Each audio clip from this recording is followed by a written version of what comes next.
What is going down, faithful? It's time to get into the latest news surrounding the San Francisco 49ers, which means we are going to recap all the news to come out of Santa Clara, which includes all the practice updates, Ricky Pearsall's status.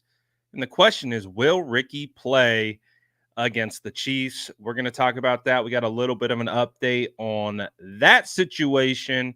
And of course, anything else happening in the 49ers world today. So let's get into it all. You guys already know what to do. Drop an SDS in the chat, smash that like button, and let's get into it all right now.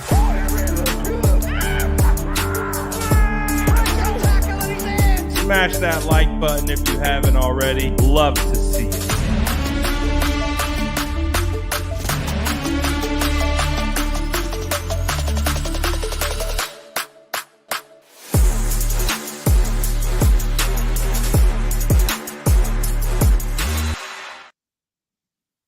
What is going down, Sourdough Squad? Good to see the gang in the building. We got a lot of stuff to talk about today as the San Francisco 49ers get prepared to play the Kansas City Chiefs this weekend. Oh boy. I know we're all feeling a lot of different type of ways about this game. So it's a big one. I don't know, something about the feel of playoff football in October. Obviously, you don't want to necessarily feel that way because that means that you probably lost a couple games and you're kind of fighting your way back into the rankings and into the win column. However, there is something to being tested early on and really having to lock in from an identity standpoint to figure out who you are, what team are you. And hey, the San Francisco 49ers, they got tested early and they've had to figure out who they are. And that identity test is going to continue, especially with this game against the Chiefs, because we understand what it is. You got the 6-0 Chiefs, right? Undefeated, coming to Levi's Stadium. And boy, we got a big game coming up. And so obviously a big portion of today's topics will be discussing who might be available for this game and who might not be. We got a couple surprises on the injury report, so we'll talk about those things. Nice comment, Jesse. That's hilarious. But of course, as always, this live show is brought to you by TickPick. If any of you guys are going to the game this weekend, which I assume a lot of you are, if you're in the Bay Area, I damn near expect you to be at that game because it's going to be an all hands on deck type of performance. Everyone, not only within the team, on the coaching staff, but in the stands, need loud fans, people getting crazy. We need good energy in that stadium for the boys to feed off of. So if you're going to go to that game, make sure you tap in with TickPick. One of the best things about TickPick is they have no hidden fees. So literally every time that you're buying a ticket on this platform, you don't have to worry about getting to the checkout and getting hit with $100 in extra fees. What you see is what you get, and that price is going to be better than any other prices on the market. So if you're going, make sure you tap in with TickPick. And if you use the code SF9ers in the app, you will get an additional $25 off your ticket purchase. Best ticket prices, additional $25 off. Who wouldn't want to get in on that action? Tap in with TickPick because I'm excited to be at that game, baby. I am excited. I was talking about it earlier this week, and if you guys were a part of the shows as in the lead up to the Seattle Seahawks game, one of the things, and you saw me get animated because I tapped into the spirit of almost like being out there playing. And that because we needed this team to invoke a high level of soul searching, right? Like, who are you? What team are you? Who are you going to be? How are you going to basically cement your identity for the 2024 season? We know there's new coaching, there's new coaches, there's new players, and that all has to gel together. And that also has to come in the form of who are you as a team for this season? And so the 49ers kind of wishy-washy, right? Kind of up and down, up and down. Couldn't really figure out what they were. And so that's why this game against the Seattle Seahawks got me so energized, because it felt like a playoff game. It felt like a must-win game. It felt like your back was against the wall and you had to go out and you had to get that dub in hostile territory in Seattle, division rival. You needed the division win to go from 0-2 to 1-2.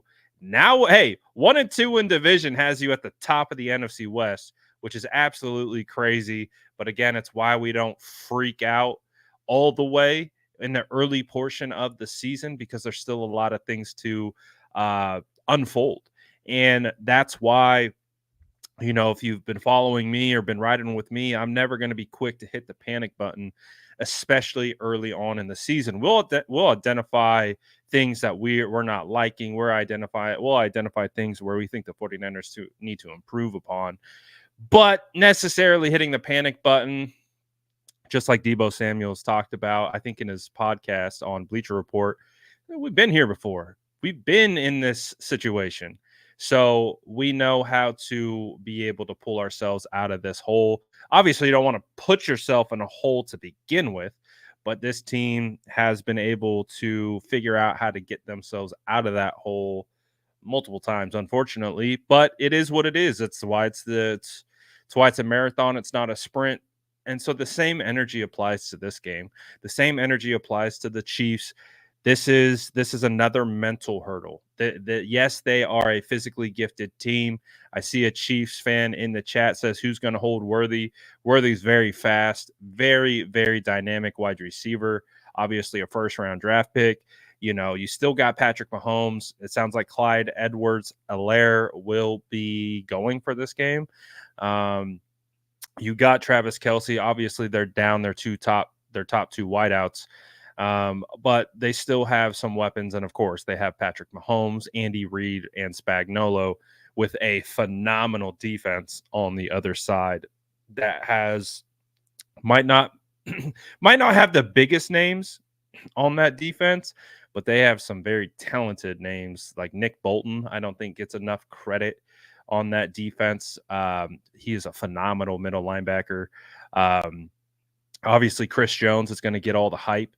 But hey, we know that they have some good talent on that other side. McDuffie, of course, on the outside.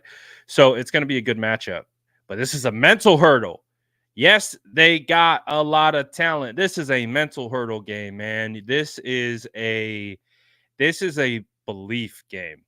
Can you overcome this team that you seemingly have a really, really hard time overcoming? Because the 49ers under Kyle Shanahan are 0-4. Guys like, Deebo Samuel, George Kittle, and, Fred, they've never beaten the Chiefs. So this is a big one. It's a big one.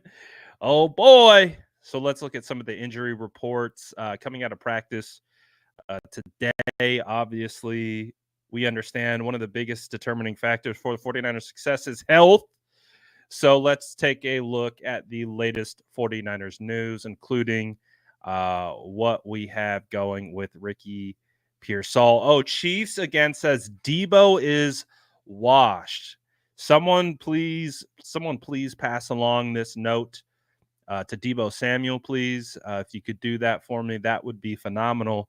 Hey, Deebo, we got Chiefs fans saying you're washed, pal. Chiefs fans saying you're washed, pal. Uh-oh, don't piss off Deebo.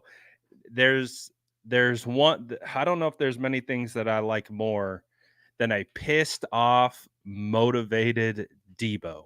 Honestly, you get Deebo into that killer mind, bro, he's unstoppable. And hey, You want to poke the bear? Go for it. Go poke the bear. go, go poke the bear, please. Go onto the timeline at him. Tell him he's washed. Please do us a favor. Get him riled up because that's what we want. All right, let's get into this. So, Jordan Mason was a limited participant today in practice. My read on this is that this is a good sign because with the bonus practice on Monday, he was donning the blue non-contact jersey, but he was participating. I didn't see anything about non-contact jersey on today, but the fact that he is limited is a very, very good sign for the 49ers in this one. I think that with how we've seen it already throughout the first two practices of this week, Jordan Mason is most likely trending towards being available against the Chiefs. So, that being said, that's a good news, but I will have to say him getting hurt actually provided me with a little bit more confidence in the depth of the 49ers running backs. You know, with Isaac Guerrero, with Patrick Taylor, you just didn't really know, right? We just haven't seen a huge sample size of really either of those two guys. Patrick Taylor was someone that I really liked, even when he was with the Packers, as a like a upside type prospect. And after watching the tape and getting into it, man, Isaac Guerrero looked really good against Seattle. Even Patrick Taylor looked really good against Seattle. Very, very definitive running, hard-nosed running from Patrick Taylor. I came away like, all right, we're good, I think, with our running back depth.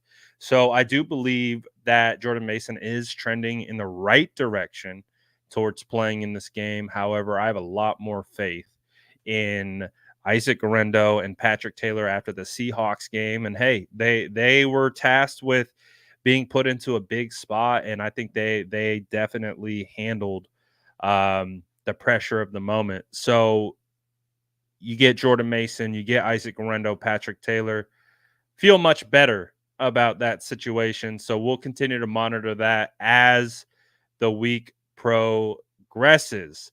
Some other additional good news. 49ers Charvarius Ward, who was a game time decision against the Seattle Seahawks. He tried to test out the knee, I believe it was. Didn't feel good, so they shut him down. And obviously, because of that, we saw a lot more Renardo Green. So I loved that we got the opportunity to see more Renardo Green. I think a lot of fans, as well as I, have been in the kind of in the realm of Renardo Green needs some more play. He needs some more opportunities out there. And with the injury, actually opened up the door for Renardo, and Renardo played pretty darn well. So I would love to see more Renardo Green moving forward, but Renardo Green with Diamador Lenore and with Mooney Ward as well. So Mooney Ward is trending for playing, I think, against the Chiefs, his old team. Obviously, they've played a couple times since then, so might not, be as crazy of an issue. But I know Mooney wants to get a dub against his old team. He hasn't gotten a dub against them either. So hopefully, we can get Mooney Ward back into the lineup, and we could get him a dub against the former team, the Kansas City Chiefs. Some good news for Malik Mustafa. He was upgraded from a DNP on Monday to a limited participant. So to me, this is a good sign. Obviously, we know the San Francisco 49ers have signed a safety. They brought in Adrian Amos, a veteran safety with honestly a lot of playing experience under his belt. Really reminded me of the Tashawn Gibson signing back in the day. Obviously, Tashawn Gibson surprised a lot of people by coming in and being a starter for 2 years after getting signed off the streets. I don't necessarily project that for Adrian Amos. However, it was kind of like a wonder if that has an indication of Malik Mustafa and what his status is. Well, the fact that Malik was a limited participant today to me is a good sign. So we'll have to continue to monitor this. We already know it's not a serious injury, so I think with as the weeks progress, if we can get if he's either limited for the rest of the week or if we get one full participant maybe on a Friday, I really do think that will be a good sign that Malik will be able to go and he'll be able to start this game alongside Jair Brown. I really appreciate Malik Mustafa's game. I think he is still an evolving player, but I think he has been a really good one for the 49ers early on. I mean, when you have John Lynch comparing a rookie Malik Mustafa to Buda Baker, I'll take that. I'll take that for sure. So, hey, I think John Lynch knows a thing or two about safeties because he sure as hell been able to snag some good ones. So, getting Malik Mustafa back would be great.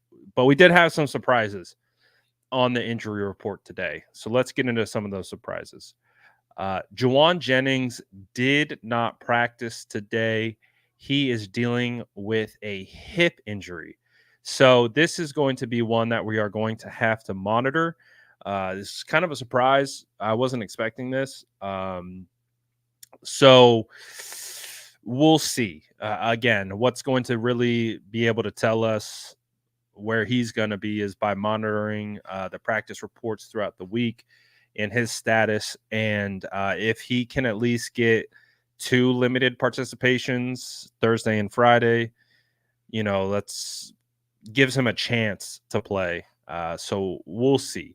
But if there's any indication that he can, I'm sure he will, because again, this is a big game, and I do think Jawan will do anything in his power to get out there. He's a tough son of a gun, and he'll want to be available for this one. But another surprising non-participant today was Malik Collins dealing with a knee. So we already know the 49ers are super banged up on the interior defensive line. Hargrave already on injured reserve. Jordan Elliott's been dealing with an injury. Now you got Malik Collins. We know Yetur Gross-Matos is on IR. Man, the D line, which I think we would already consider to be one of the thinnest depth groups on the entire roster, boy, they are getting tested early and often. Now, shout out to Evan Anderson. Evan Anderson has played very, very well. I do believe he is going to be a part of the roster shuffling that we are going to be talking about, because I do think that Evan Anderson has earned a roster spot. I think they've already I could be mistaken on this, but I do think they've used all the activations from the practice squad. So I think they would then have to sign him to the active roster. So I do imagine that would happen, especially with Malik Collins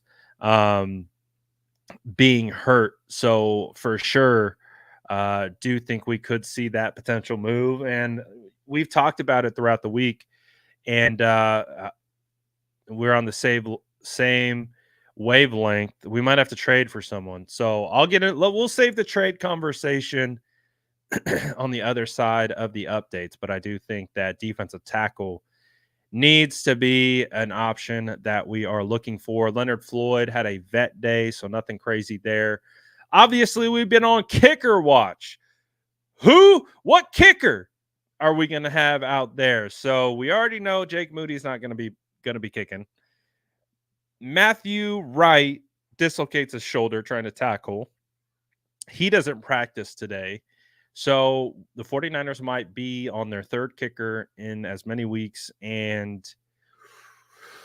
all right, let's get after it again. We got another kicker potentially to try out again. The fact that Matthew Wright isn't participating today and the 49ers signed another kicker to the practice squad, might be an indication that we will have our third kicker coming up here, I think in our third game in a row. So that is something that we're gonna that's a big deal. I mean, obviously Matthew Wright did a good job. He made all his kicks, but again, putting out a kicker in a game that you really want to win and you really want to get this one and you've never played with them before, just adds another level of anxiety to to this matchup. But again, Matthew Wright, if he can turn in any type of participation and practice this week, whether limited or full, hopefully that would shift gears of his availability, but we'll be able to see. And again, another surprise was Deebo Samuel. Deebo Samuel popped up as a limited participant today with a wrist. I think I saw a bunch of people kind of freaking out a little bit about like Deebo being on or only getting a limited practice. I'm honestly not too concerned about it. It's a Wednesday practice. And the fact that he's still limited, I think, is a good sign. So we'll see how that progresses moving forward. Again, just another thing to keep an eye out on. But I wouldn't be surprised to see Deebo completely off the injury report by Friday. So we'll see how that goes. We'll see what transpires after that. So those were the updates from practice today regarding who was available and who wasn't. Now, I think a lot of people have been asking the question, will Ricky Pearsall play in this game? And I do think the important update here is he actually hasn't been activated yet to the active roster. Now, although Ricky Pearsall has been his practice window has been opened, the 49ers have 21 days from the day his window is opened then they have 21 days to activate him to the active roster. So that means it's phenomenal that Ricky Pearsall has been practicing this week. He's been a full participant in these practices, yet he isn't officially on the active roster. He's still on IR. So what we have to wait and see is if the 49ers decide to activate him. And we talked about this. They're probably, from my understanding, they're most likely going to have to basically elevate and sign Evan Anderson to the active roster as well. So there's going to be some roster shuffling. I think they're going to, and obviously you've got kickers on the squad who can't go that are taking up roster spots. And they've got some shuffling to do with this roster, and so I think that's going to be the biggest determination of if Ricky Pearsall plays, is if they find the right shuffling, because they're going to have to release some players. And again, they already have, I think they have 2 kickers currently on the roster, and obviously the other kickers on the practice squad, and they're going to have to shuffle some things around. So if it were up to me, if I was the deciding factor without having to do any of those other things of shuffling the roster around, and you just had to say, hey, Brad, is Ricky going to play? I would say yes. Obviously, there's other things that go into this, but I would activate Ricky Pearsall. And I talked about this in previous videos that I've made, is that, again, this being an energy game, this being an identity game, this being a momentum game, a mental game against the Chiefs, you kind of want all that juice on your side. And they talked about how having Ricky Pearsall back in practice this week has been a mental lift for them, and how, you saw in the first practice on Monday, he breaks the team down. Everyone seems hyped to have him back. So same thing applies. And again, something to get the fan base excited about, something to get Levi's Stadium hyped up about. When I know for a fact, for how many games I've been to Levi's Stadium, there's something about these types of moments that energize the fan base. I can think to Christian McCaffrey's first game as a 49er being in that stadium, and the energy and the buzz around him being there.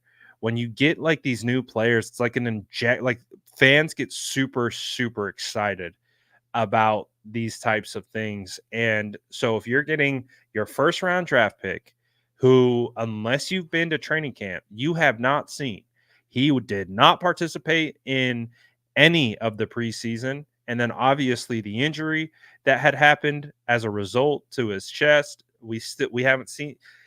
If you haven't gone to 49ers training camp, you have not seen the 49ers first round draft pick in any form of action.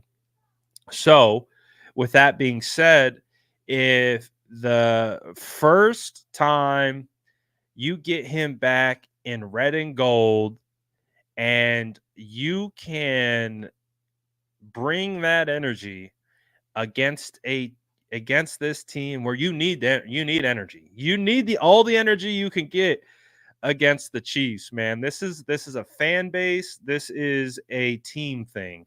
It is, right? This just happens to be that team that is in front of the 49ers that they just seemingly can't get over the hump.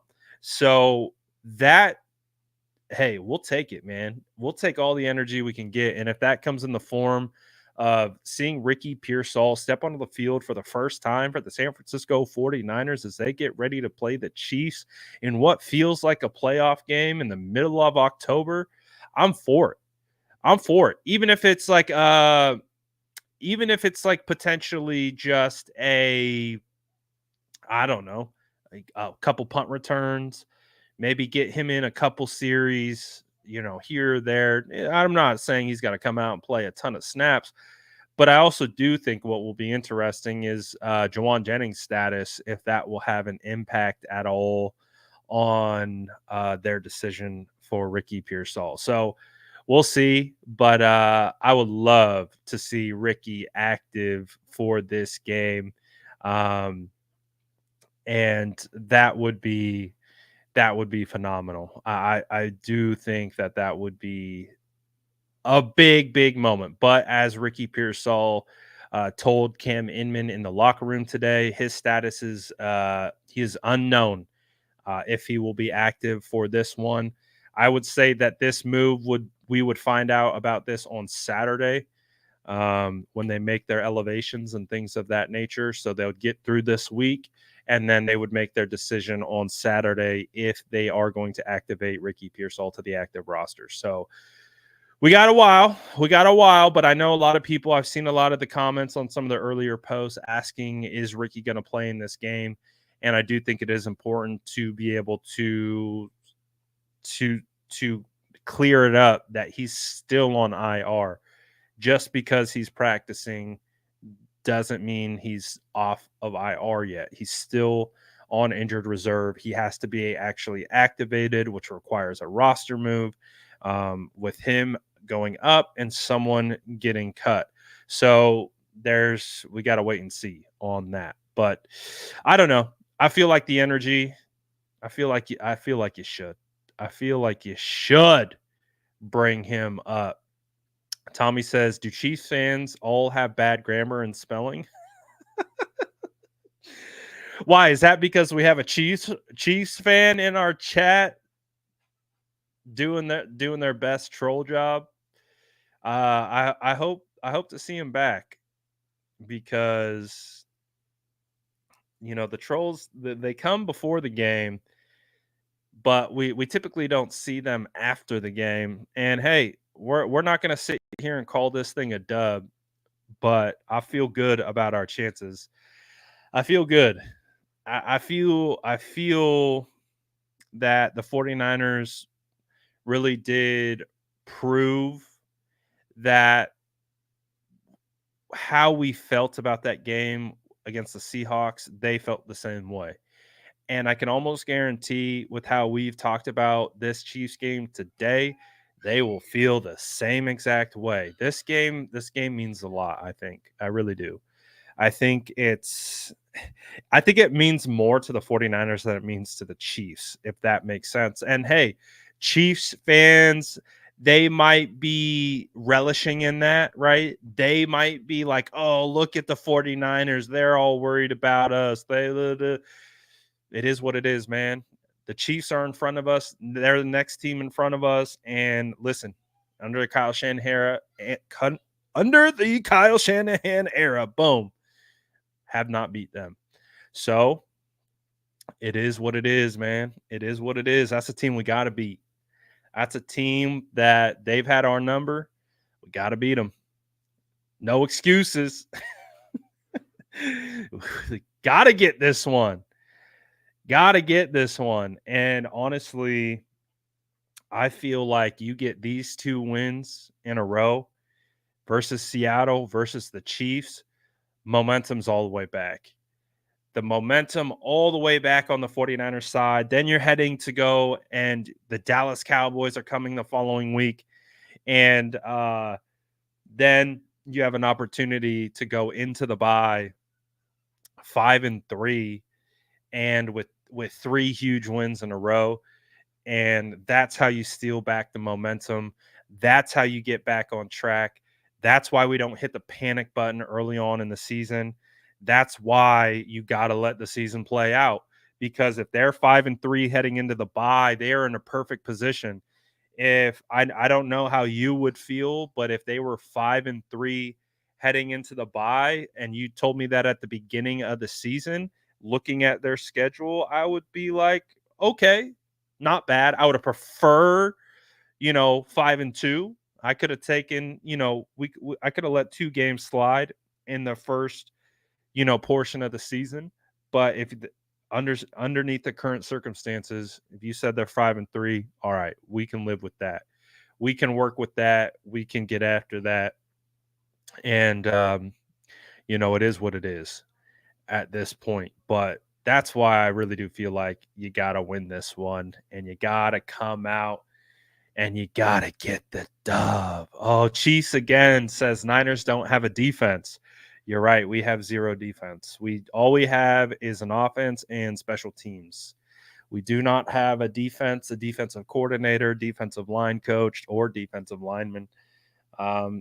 We have a roster that is actually only 36 man roster, because we don't actually have a defense. So great job there. Great job there.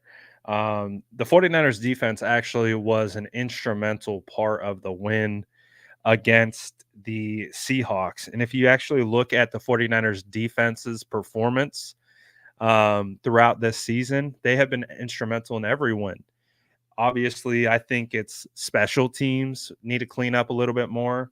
And offense and defense, it's less about it's more about limiting the amount of mistakes, because I do think that the defense has a ton of potential to be better than what they've been. And I even think that the 49ers offense has potential to be even better what they've been. And if you get all 3 phases firing all at the same time, that's going to be a hard test for any team in this league to stop. So that's the hope, man. The hope is that you're seeing a 49ers team this Sunday that is fully functional, fully locked in, fully energized, and fully ready to punch the Chiefs in the throat. That is really what it comes down to. Not only are they executing and playing at a high level, but they are angry. Like, there's an aggression level to it. There is a aggressive nature to it. They're aggressive. Like, this is football. It's important to remember, like, yeah, this is a game, but at the end of the day, when you step onto that field, it's life or death. That's kind of got to be the mentality. Obviously, that's not the reality, but the mentality as a football player stepping in between the white lines, going up against an opponent like the Chiefs, it's the mentality is life or death. Play every single play like this is your last play. And that's got to be group. That's got to be a group. That's got to be the entire team. Offense, defense, special teams. And man, if you can do that, if you can have that type of mentality and then match it with the execution and play calling and playing complementary football, this 49ers team will be extremely difficult to stop. Very difficult to stop.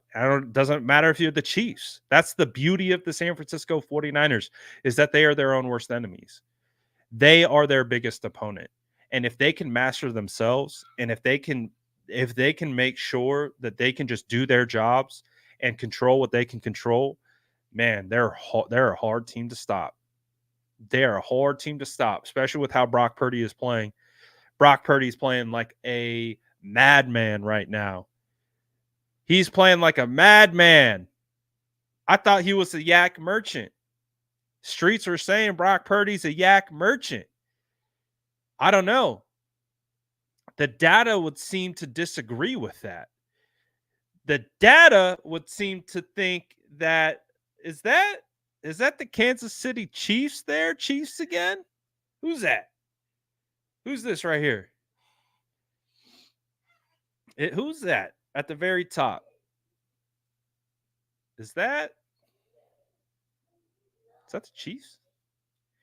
Most yards after catch percentage. Interesting. Oh, where are the 49ers at? Oh, they're at the bottom. There, see that little bar at the end? That's where the 49ers are. Interesting. Because I thought Brock Purdy was the yak merchant, but who's that? Oh, it's the Chiefs. Okay. All right. Well, let's see. Let's see how that goes. Let's see what happens. Shall we? Hey, I'm ready for this one. I'm ready for the Chiefs, man. I got a lot of pent up anger. I think all four, if you're a 49er fan or you're a 49er player or coach, boy, you got some demons in the closet when it comes to this Chiefs team. And I hope those demons are exercised this Sunday because, man, I want to beat them in the worst way possible. Bozzy says, remember Demo's interview on Sherman's podcast that he wanted to play in the slot in the Super Bowl, but Wilkes shot it down. Think we'll change that up. Yep, I remember that interview. I also remember when Diamador Lenore was on live, and I asked him point blank. I said, Demo, would you rather play outside or would you rather play in the slot? And this was after the Super Bowl. And he said point blank, if I played in the slot in the Super Bowl, we win the Super Bowl. I was like, oh. And I don't disagree with him. I don't. I know why he said that. I know the context in why he said that, and the play that I think he's thinking about. And if he did play in the slot, they probably do get a stop there. And when I was up in Seattle, I was watching him, kick down into the nickel, and he seems to thrive. He thrives in that position. He is a gritty, hard-nosed player. He is going to run fit like a linebacker. Again, he was playing nickel, and it almost looked like he was playing Sam or Will, and he looked like a linebacker, even though he's much smaller than Fred Warner. But the way he's moving around and the way he's like in the box, like he thrives in that environment. So I do imagine that we'll see him in the slot, especially if they get Renardo Green out there, especially with what Renardo Green did this last week. Man, kick Renardo Green outside, put Diamador in the slot, let these guys go to work, man. Put these guys in their best positions. I think Renardo is a natural outside corner, and I think because of that, you put him where he's comfortable, and then you kick Diamador into the nickel. And that's how you match up against this team. And I would imagine with either Travis Kelce or Worthy, they're probably going to try to work out of the slot a little bit. So this is going to be a big one, man. Big game. Woo!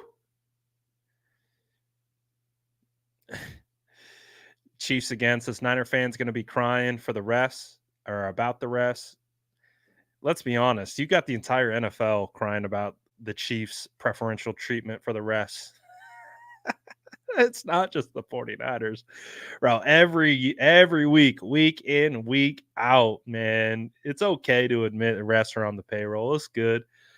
It's good. We're not going to use that as an excuse because like I always say, man, you don't put the game in the refs' hands. You just can't do that. I'm a firm believer in that, is that regardless, the refs are going to make the calls they're going to make. It is what it is. You have to be able to play your brand of ball. You have to be able to execute. You have to be able to do you at a higher level than what the refs can do to impact the game. So that was my entire vibe after the Super Bowl. Yeah, were there missed calls? Were there crappy calls? Absolutely. But I'm just a firm believer in you can't put the ball in the refs' hands. You can't keep it close to allow the refs to make a game-changing play. I get it. It's going to happen. It happens all the time. But again, firm believer in controlling what you can control. You can control how you play. You can control how you execute. You can't control what BS, what hankies they're going to throw. You can't control that. You can only control what you do. So that's always been my thing, is just control you. Control your play and how you attack this game, and the refs are going to ref. Just don't put it in their hands. Beat the team good enough that's in front of you that they can't impact the game. And that's how you get away from that, is you just play better than the other team on the other side. And guess what? The refs can't hurt you anymore. But yeah, man, this is a big one. It's a big one. Hopefully, we'll have all hands on deck. I get it. Both teams are banged up heading into this one.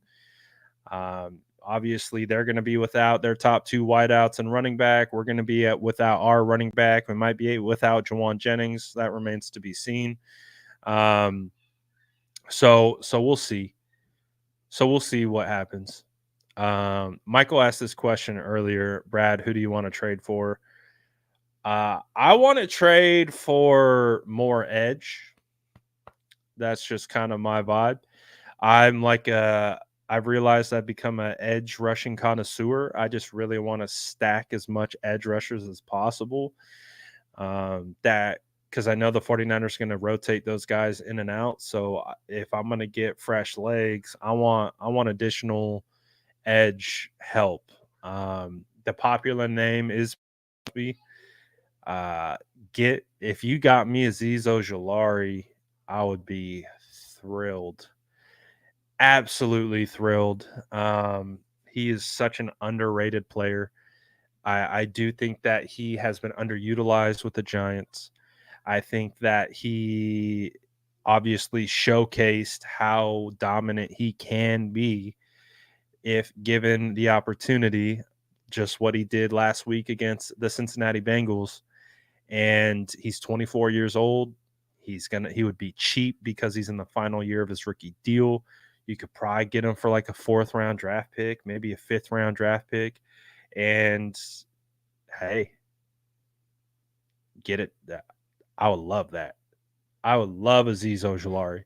The thing with Max Crosby is you're giving up a lot. You're giving up a lot, and I get it. It's a good player. It's a great player. Let's be honest. Max Crosby is a great player. Couple things. I don't think the Raiders trade him to the 49ers because the Raiders, Mark Davis hates the 49ers, and this has been well documented. And on top of that, you're giving up multiple high-end draft picks. And I think if we're talking long-term sustainability, especially with understanding that Brock Purdy is going to get paid, he is proving to be every bit of a franchise quarterback. So you're going to have to pay him that rate, and that rate is going to be expensive. And so I just think that short term, sure, having Max Crosby this season would be phenomenal. Long term, I think you're really even putting yourself in a bigger bind by getting a guy who's going to be expensive, not only from a cap perspective, but from a compensation perspective. And you need young talent. With what we've seen as of late with some of the depth issues, you need an injection of young talent. Just look at this 49ers draft class. Look at how much this draft class is contributing. And you compare that to the 2002 draft class, the 2002, 2022, 2023 draft classes. Really not a lot of contributions coming out of that. Thankfully, Brock Purdy as Mr. Irrelevant in 2022. But outside of that, no one. And so if you had contributors from those draft classes, I think you'd look a little bit better from a depth perspective. But to double down again, I get it. You want to win now, but I think you got to make a smart move. You got to make a move of someone who can contribute, but someone who isn't going to handcuff you when it is time to pay Brock Purdy. And you have to add a young infusion of good but cheap talent. And so that's why I would be more, because I don't see how you would have to trade your first round draft pick. You might have to trade your second. Um, it feels it would be fun. I wouldn't be mad at it, but I think if you can go out and you can get a little bit more creative, like going out and getting a Azeez Ojulari, I think you will be much better off for not only the short term, but for long term as well. So we definitely got a couple Chiefs fans in here. They are feeling very confident, and good for you. I would expect you to be confident. You guys are undefeated. And hey, you're undefeated against us since Kyle Shanahan took over. I get it. Get it. Get as hyped as you want. Get all your comments out. I hope you guys come back at the end of this. I hope to see you here in the post-game show on this channel. Win or lose. Win, go do your victory lap. I don't care. Lose, you better show up. Paul, Chiefs again. You guys better show up if you guys lose. I'm just saying. Or else you're soft. So we'll see. We'll see if you guys come back. And again, you're more than welcome to come back if you guys win. You can do all the victory lapping in the chat you want. He said go live when you lose. Hey, we'll see. We will see. Juju put the hammer down. Uh-oh. Juju out there. Juju on that beat. We'll see. We'll see what happens. But I'm looking forward to this one, man. This one's got all the energy, all the hype, all the drama, all of it. All of it. I'm actually happy that it's not a primetime game. I think it's actually better that it's not a primetime game. So I think it's less anxiety driven, the fact that it's not a primetime game. So you will have Tom Brady on the call for sure. But yeah, we'll see. We'll see. I see the cookies in the chat. They dropping the cookies in the chat. Must be time to go. It actually is time to go. Appreciate everyone for tapping in on this one. Thank you guys. Grab your cookies on the way out. Hopefully you Chiefs fans will come back around. Win or lose, the invitation is open for you. And hope hopefully we see you soon. Grab your cookies on the way out. Of course, if you stayed for the whole way.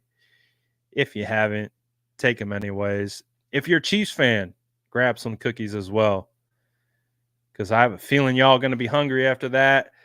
Beaten to the 49. Let's go. I hope. Oh man. Oh gosh. Hope we get this one, man. It's gonna be a big game. I think it's gonna be a competitive game. I think it's gonna come down to the wire. I think it's gonna come down to last possession. I think it's gonna be one of those games. It's gonna be a nail biter. It's gonna be a crazy one. But appreciate you guys as always.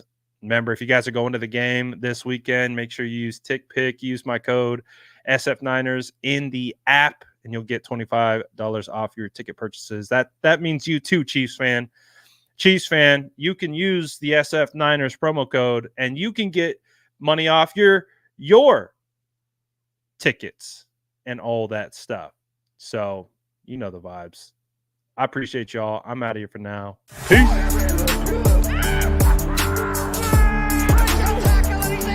Smash that like button if you haven't already. Love to see